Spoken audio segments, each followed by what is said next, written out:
नमस्कार प्रिय दर्शकों, एक बार फिर आपका स्वागत है हमारे यूट्यूब चैनल स्पिरिचुअल त्रिभुवन में। प्रिय दर्शकों, एक नया कहानी, एक नया वीडियो लेकर हाजिर हुआ हूँ।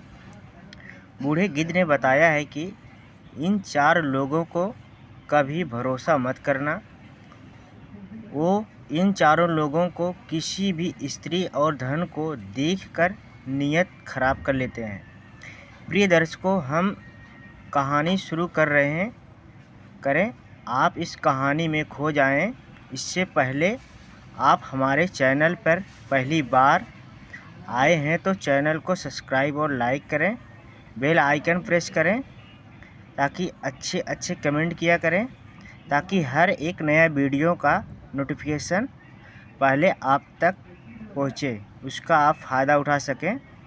चलिए शुरू करते हैं आज का ये प्यारी सी कहानी, ये प्यारा सा वीडियो।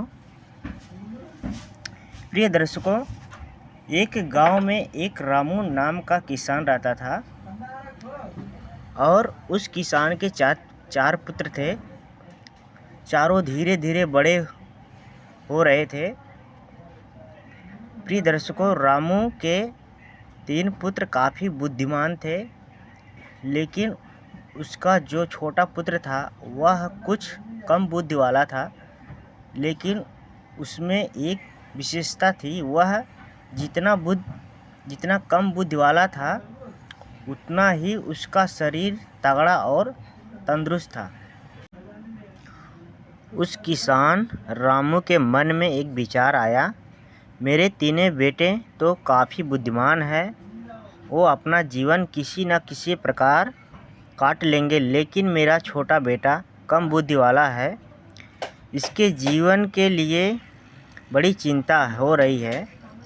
काफ़ी सोच विचार के बाद वह इस नतीजे पर पहुंचा, क्यों ना मैं इसे छोटे पुत्र को पहलवानी सिखा दूं। वैसे ही इसका शरीर देखने में पहलवानों जैसा है। अब तो वह किसान ने अपने बेटे को पहलवानी कराना शुरू कर दिया और वह अच्छी खुराक खाता रहता था। वह हर दिन नए नए दांव पेच सीखता था। इसी प्रकार धीरे धीरे समय निकलता गया। किसान रामू ने अपने बड़े पुत्र की विवाह कर दिया। जब किसान के पुत्रों का विवाह हो गया और तीनों पुत्रों की जो स्त्रियां थी दिन रात जलने लगी। ये छोटे देवर कुछ काम धंधा करता नहीं, केवल अच्छा ढेर सारा खाना खाता रहता है। हम सभी लोग काम धंधे में लगे रहते हैं पूरे दिन, केवल पहलवानी करता है और हमारे पति तीनों लोग काम धंधे में लगे रहते हैं। ये बैठे बैठे मौज उड़ाता है। यही सोचकर रामू की तीनों बहुएं अलग होने के लिए विवाद खड़ा कर दिया। जब तीनों बहुएं अलग होने की जिद कर दी, रामू किसान ने अपने छोटे पुत्र का विवाह करने का विचार बनाया। यही सोचकर रामू किसान ने एक सुंदर कन्या और बुद्धिमान की तलाश की और उस कन्या के साथ अपने छोटे पुत्र का विवाह संपन्न करा दिया। प्रिय दर्शकों, उस पहलवान की पत्नी इतनी सुंदर थी, पूरे क्षेत्र में कोई भी उसके सामान्य सुंदर नहीं था। और सुंदर होने के साथ साथ वह बड़ी बुद्धिमान और उसे 14 विद्याओं का ज्ञान था। अब चारों पुत्रों की अलग कर दिया ताकि किसी भी चीज़ को लेकर कोई विवाद खड़ा ना हो सके। अलग हो गए। रामू किसान के तीनों बड़े पुत्र बहुत बुद्धिमान थे, इसलिए वह अपना कमाने खाने में हर तरह से कामयाब थे। जानते थे कि खेती में खूब मेहनत करते थे, काफ़ी अच्छी इनकम थी और कमाते रहते थे। उनका अच्छा से गुजारा चलता था। और जो छोटा पहलवान था उसका वही काम था, केवल खाना खाना और पहलवानी करना। अच्छा खाना चाहिए, पहलवानी करना। पहलवानी उसके ऊपर कंगाली आने लगी धीरे धीरे। अब तो पहलवान की पत्नी उसको दिन रात लड़ने लगी, कहती थी कि तुम कुछ काम धंधा करते नहीं, पूरे दिन खड़े पड़े रहते हो और खाना अच्छा अच्छा चाहिए, इस प्रकार से गुजारा कैसे होगा। अब तो दोनों पति पत्नी में विवाद होने लगा। प्रिय दर्शकों, उसकी पत्नी जो थी वो काफ़ी बुद्धिमान थी और काफ़ी होशियार थी। एक दिन अपने पति से बोली, तुम इस देश के राजा के पास जाओ और कहो मुझे नौकरी दो। वो बोला, ये तुम क्या कह रही हो?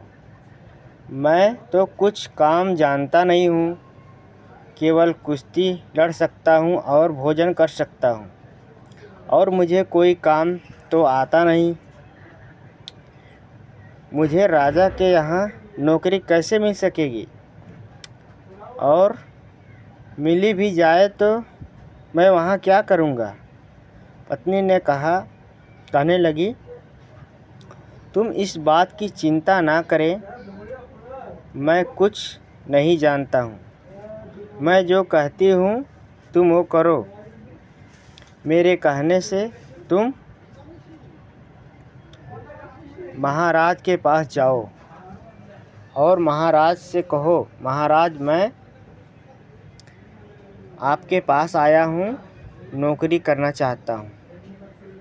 राजा जब नौकरी देने के लिए तैयार हो जाए तो बोलना, मैं नखटिया का पद पर नौकरी करना चाहता हूँ। पत्नी की बात सुनकर पहलवान बोला, नखटिया क्या होता है? बुद्धिमान स्त्री समझाने लगी, देखो, राजा के यहाँ 1,00,000 टका पाने वाला एक नौकर होता है, हर माह में 1,00,000 टका वेतन पाता है। उसका काम ये होता है, जो काम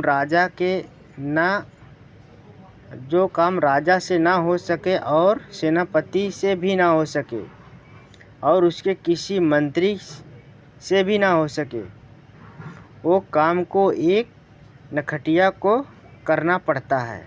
पहलवान बोला, मैं तो कुछ जानता भी नहीं, मैं उसका काम को कैसे कर पाऊँगा। जब पत्नी बोली, देखो तुम चिंता मत करो, मैं हूँ ना, आप तो बस चले जाओ और महाराज से कहना मुझे नखटिया की नौकरी चाहिए। प्रिय दर्शकों, पहलवान अपनी पत्नी की बात सुनकर उदास मन से निकल पड़ा। पहलवान जब राजा दरबार में पहुंचा तो राजा देखा, बड़ा पहलवानों वाला बड़ा शरीर मेरे दरबार में आया है। तो राजा समझ गया कि शायद ये व्यक्ति नौकरी के तलाश में आया है।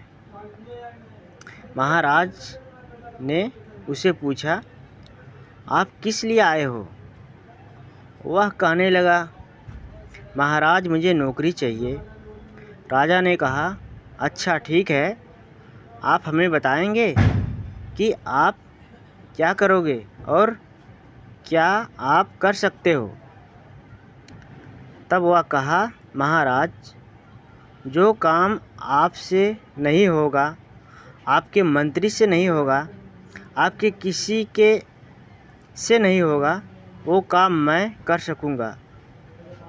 तुरंत उसके बदले में रोज़ का 1,00,000 टका लूँगा। तो राजा ने कहने लगा, अच्छा, नखटिया का नौकरी चाहिए? तो पहलवान ने कहने लगा, जी महाराज। जो राजा ने अपने मंत्री से विचार किया कि देखो मंत्री, इससे पहले कोई राजा नखटिया का नौकरी रखा था? महाराज, नखटिया का नौकरी पर रखा गया है। महाराज ने कहा, पहले दस्तावेजों में पता करो। पता चला कि महाराज के पिता ने पहले नखटिया को नौकरी पर रखा था। तो मंत्री ने कहने लगा, महाराज आपके पिता भी एक नखटिया की नौकरी पर रखा था। अपने मंत्री की बात सुनकर राजा ने कहा, ठीक है, मैं भी अपने यहाँ एक नखटिया को नौकरी पर रखूँगा। राजा ने उस पहलवान को नखटिया को रूप में नौकरी पर रख दिया।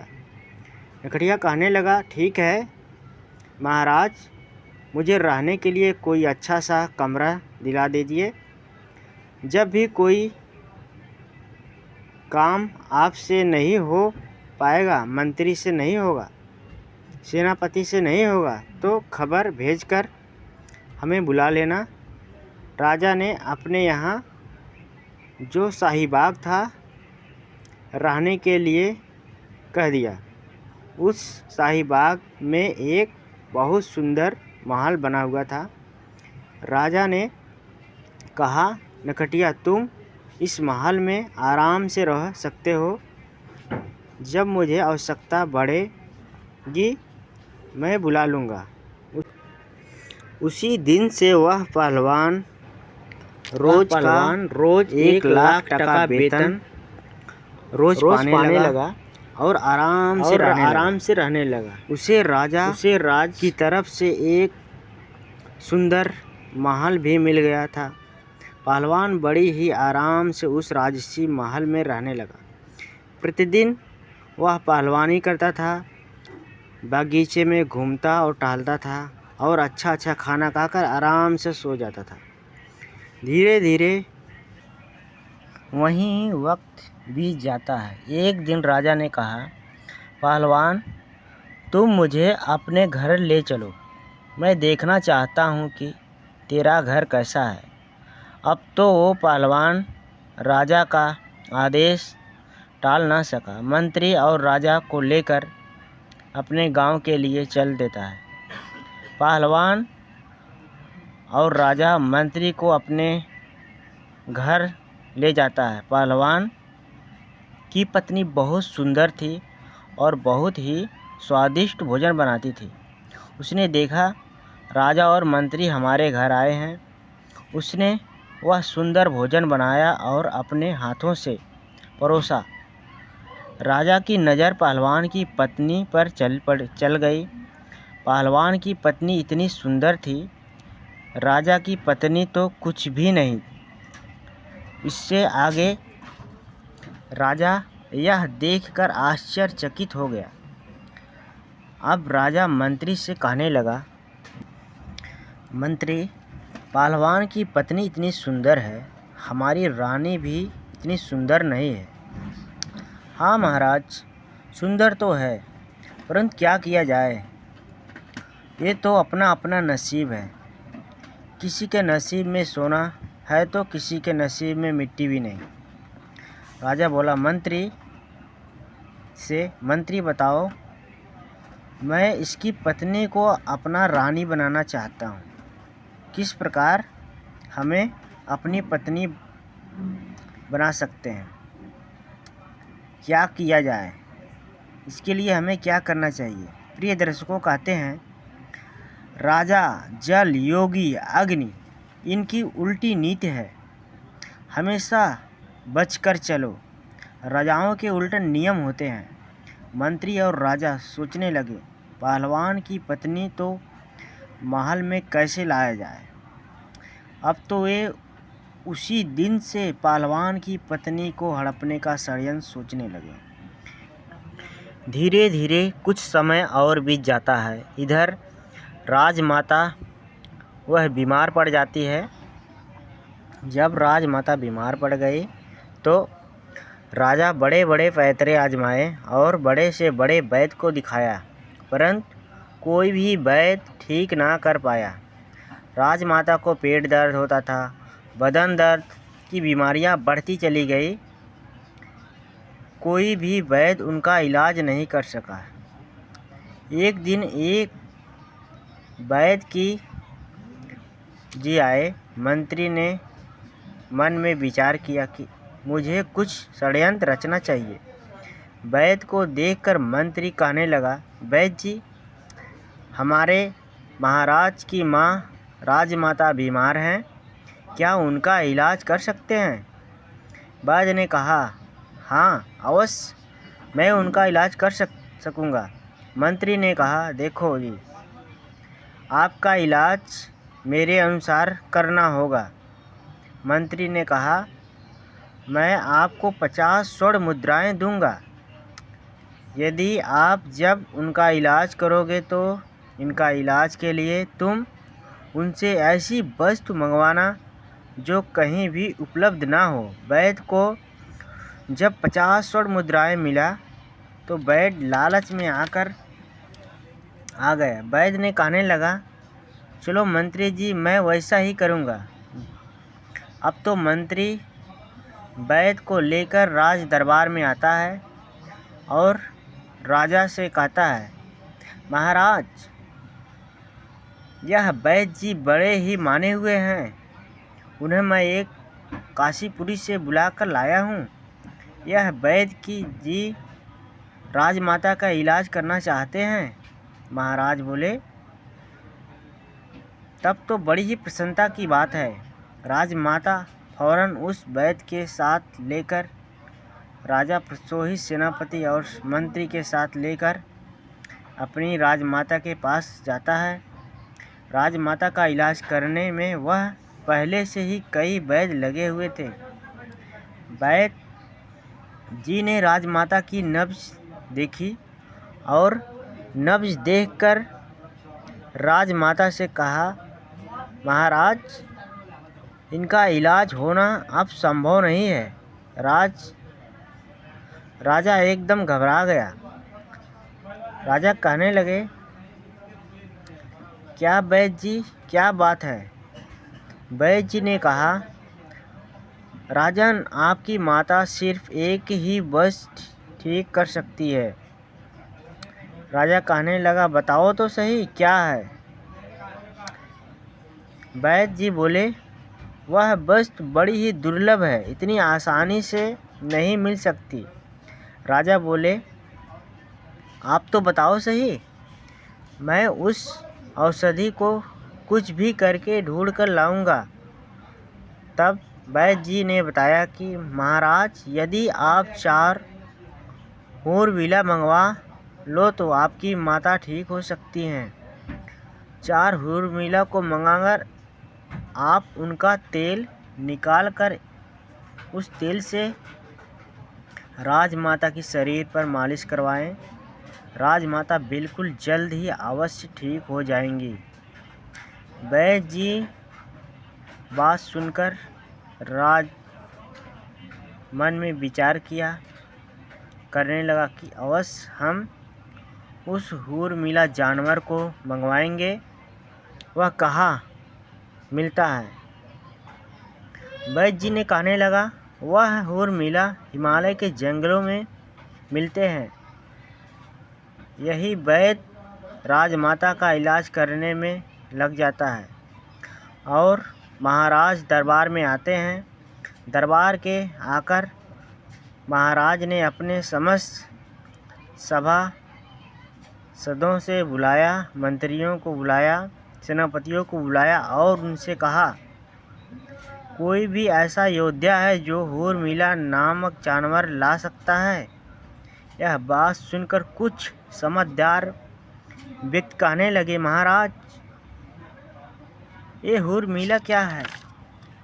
ये कैसा होता है? हमने आज तक यह नाम नहीं सुना। राजमाता कहने लगे, यह कोई एक प्रजाति का जानवर है जो हिमालय के जंगलों में रहता है। राजा की बात सुनकर संपूर्ण दरबारी चुप हो गए, क्योंकि जिस हूरमिला की बात राजा कर रहे थे, आज तक ना किसी ने सुना है और ना किसी ने देखा था। अब तो राजा उन्हें चुपचाप देखकर मंत्री से कहने लगा कि मंत्री, ऐसी तो काम नहीं चलेगा। राजमाता तो बचाने के लिए हमें हूरमिला जानवर को लाना ही होगा। मंत्री ने कहा, बड़ा अच्छा मौका है राजा जी। पहलवान हमारे यहाँ 6 महीने से केवल बैठ बैठ कर तनख्वाह ले रहा है, वह किस काम में आएगा। क्यों ना उर्मिला उसी को मंगवाने के लिए सौंप दिया जाए। आपसे बुलाकर उसने कहा कि 2 महीने के अंदर उर्मिला को लाकर देना होगा, नहीं तो फांसी चढ़ा दिया जाएगा।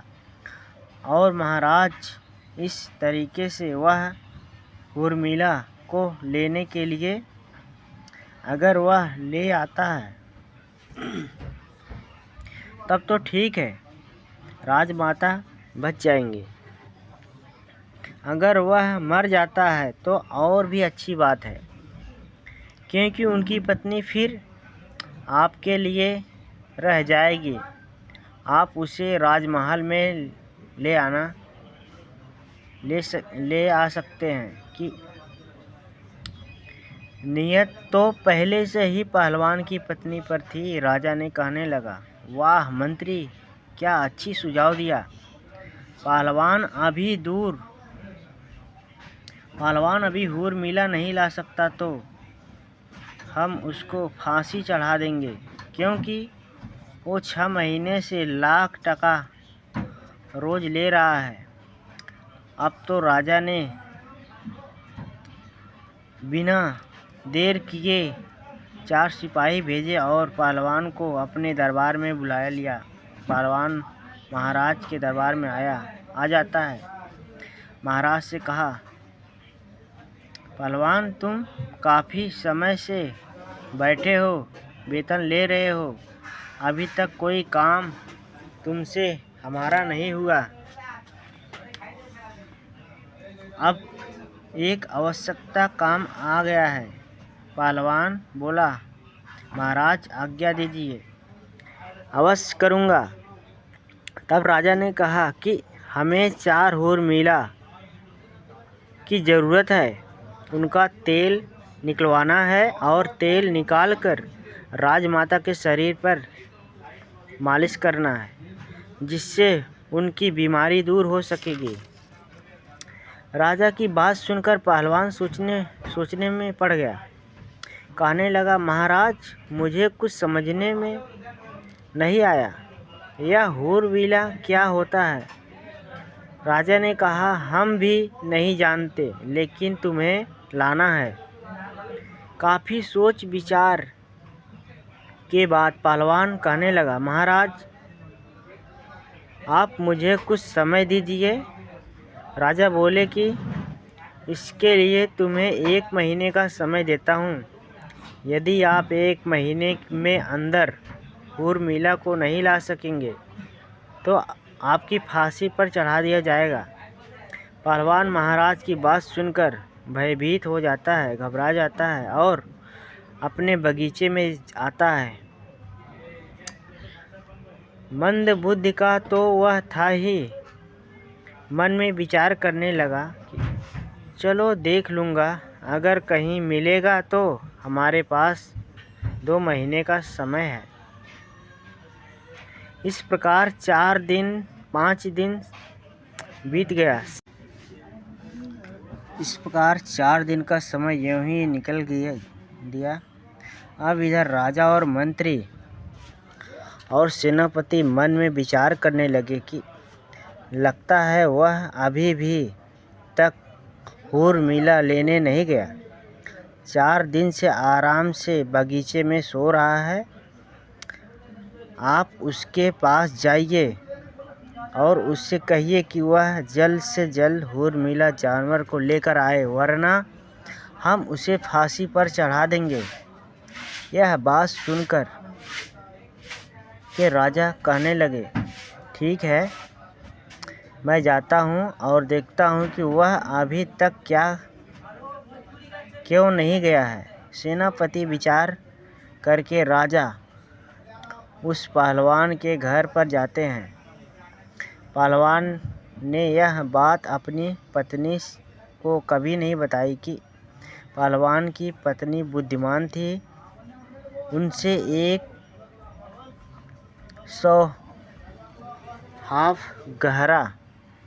100 फुट गहरा कुआं अपने आंगन में खुदवा रखा था और कुएं के ऊपर उसने एक खाट बिछा रखी थी। उस चारपाई को उसने कच्चे सूत से बनवाया था। उसके ऊपर एक बहुत सुंदर मखमली बिस्तर लगा दिया था।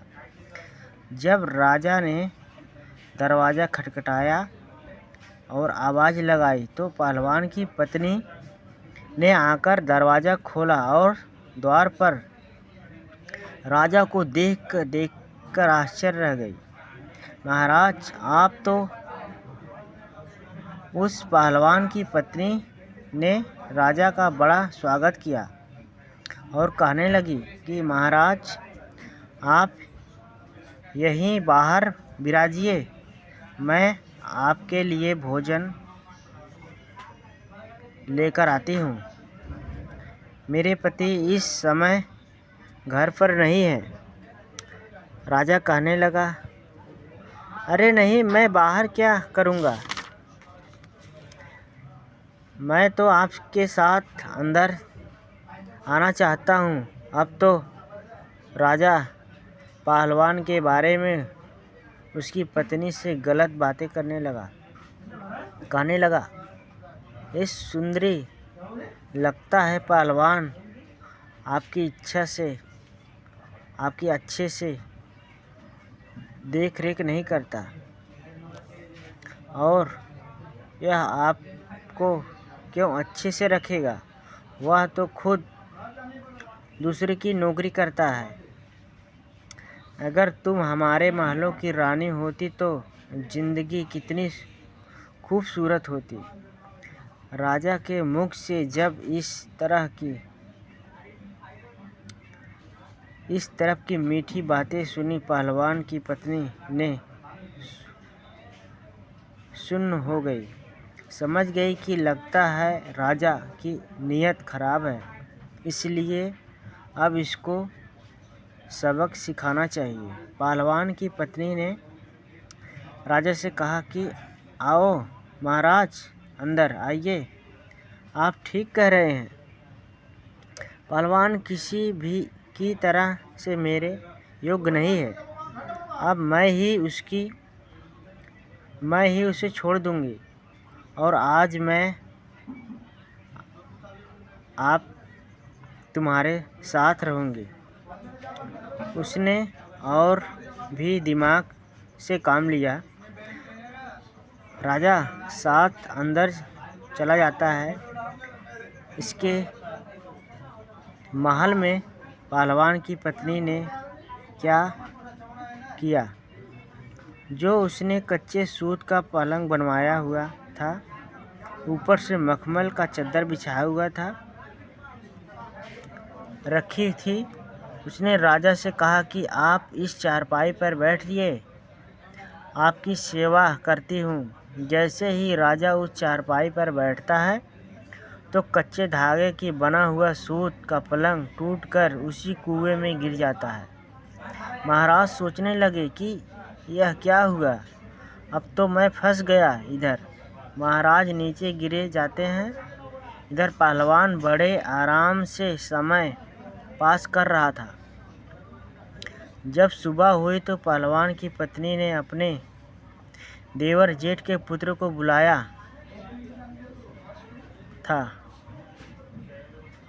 उठन के समय कई पुत्र थे, उन्हें बुलवाया और उनसे कहा कि मैं आपको 2 स्वर्ण मुद्राएं दूंगी, उसमें से एक व्यक्ति को उसे बाहर निकालना है। पुत्रों ने राजा को बाहर निकाला और आदेश दिया कि इसको बांधकर ऊपर 50 कोड़े लगाए जाएं। जब तो पहलवान की पत्नी के आदेश पर राजा को वापस उसी कुएं में डाल दिया गया। उन पुत्रों ने वापस उसे कुएं में डाल दिया। पहलवान की पत्नी ने कहा कि एक मटके में पानी और 2 रोटी इस कुएं में डाल दो। रस्सी की सहायता से खाना पानी पहुंच गया राजा के पास कुएं में। अब तो रोजाना राजा को साथ वैसा ही व्यवहार किया जाता था। उधर राजा मन ही में ही विचार करने लगा, अब तो मैं बहुत बुरी तरह फंस गया हूँ। अब तो उसके भतीजे रोज उसको कुएं से निकालते और 50 कोड़े मारकर फिर उसे कुएं में डाल देते। राजा को पीटते पीटते 3-4 दिन हो गए। राजा जब अपने दरबार में नहीं पहुंचा, अपने घर नहीं पहुंचा, तो मंत्री विचार करने लगा कि महाराज को क्या हुआ। महाराज काफ़ी दिन से पहलवान की पत्नी के पास गए थे, ना जाने क्या कर रहे हैं, मुझे भी चलकर देखना चाहिए।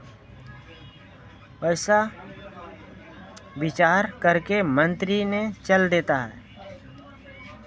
और जब काफ़ी अंधेरा हो जाता है तो मंत्री उस पहलवान की पत्नी को महल के अंदर पर पहुंचा जाता है।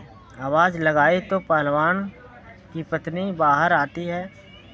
बाहर आकर देखा तो राजा के मंत्री कहने लगा कि देखो, मैं राजा का मंत्री हूँ और आपसे मिलने आया हूँ। पहलवान की पत्नी बोली, आप क्यों आए हो? पहलवान की पत्नी के ऊपर मंत्री की भी नीयत खराब थी। मंत्री कहने लगा, मैं इसलिए आया हूँ, देखो पहलवान तो अब मर ही जाएगा, वह जीवित नहीं रहेगा, क्योंकि वह हिमालय के जंगलों में गया है और तुम कहाँ अकेली यहाँ रहोगी, इसलिए तुम मेरे साथ चलो, मैं आपको महाराजा के महलों में लेकर चलूँगा। पहलवान की पत्नी ने यह जब मंत्री की बात सुनी तो वह उसके दिमाग को समझ लिया। उसने विचार से किया कि दिमाग से काम लिया और कहने लगी, आप मेरे साथ आइए। इस प्रकार पहलवान की पत्नी मंत्री को बुलाकर अंदर ले गई और इस खाट पर, जिस पर कच्चा सूत का बना हुआ पलंग था, उस पर बैठा दिया और ऊपर से सुंदर मखमल का चद्दर लगा दिया और उसी कुएं में मंत्री गिर पड़े और राजा के ऊपर जाकर गिरे। राजा को देखकर कहने लगा, मंत्री जी, तुम यहाँ कैसे? मंत्री ने कहा, महाराज, आप यहाँ कैसे? जवाब दिया, मैं पहलवान की खुशामद में चला तो आ गया यहाँ। सुबह हुई। पहलवान की पत्नी ने अपने जेठ के पुत्रों को बुलाया। कुटुंब के जो पुत्र थे उन्होंने बुलाया। रोजाना का नियम बन गया था और उन्होंने एक रस्सी डाल दी और उन्होंने बोला, नंबर 1। तो राजा कहने लगा, मेरा नंबर आ गया है, पहले मैं ऊपर जाऊंगा। इस प्रकार बाहर राजा को रस्सी में पकड़कर ऊपर चढ़ा लेते हैं और उसे खंभे में बांध देते हैं। फिर दूसरा नंबर रस्सी को बोला, फिर मंत्री के ऊपर चढ़ा लेते हैं, खंभे में बांध देते हैं, फिर उसके 50-50 कोड़े लगाएं, फिर उसी कुएं में डाल दिए। इन लोगों को 4 रोटी और 1 मटका पानी नीचे पहुंचा दिया। रस्सी की सहायता से रोटी और पानी कुएं में पहुंचा दिया। अब तो राजा और मंत्री की प्रतिदिन रोजाना 50-50 कोड़े बरसाने लगे। राजा और मंत्री की चमड़ी उधड़ गई थी। इस प्रकार 10 दिन भी बीत जाते हैं। इधर राजा के सेनापति भी कहा राजा को ढूंढने के लिए मंत्री गया तो अभी तक लौट कर नहीं आए। मुझे भी अब चलकर देखना चाहिए कि उनके साथ क्या हुआ। वह तो पहलवान की पत्नी के पास तो नहीं रुक गए, ना जाने क्या कर रहे होंगे। यह विचार करके सेनापति भी चल देता है। सेनापति जब शाम को होने पर पहलवान के घर आता है, पहलवान की पत्नी को आकर देखकर दरवाज़ा खोला, बाहर देखा तो सेनापति खड़ा था। पहलवान की पत्नी पूछने लगी, आप कौन? तो उन्होंने बोला, हम महाराज के सेनापति हैं।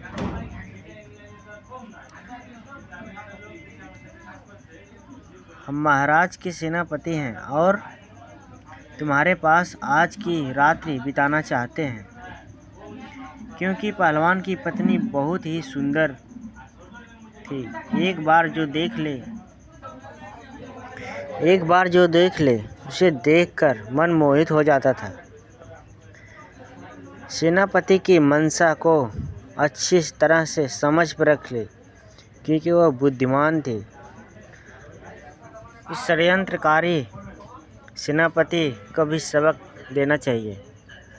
उनको भी बोला, आइए। चारपाई पे ले गए, बैठाया मखमल के बिस्तर पे।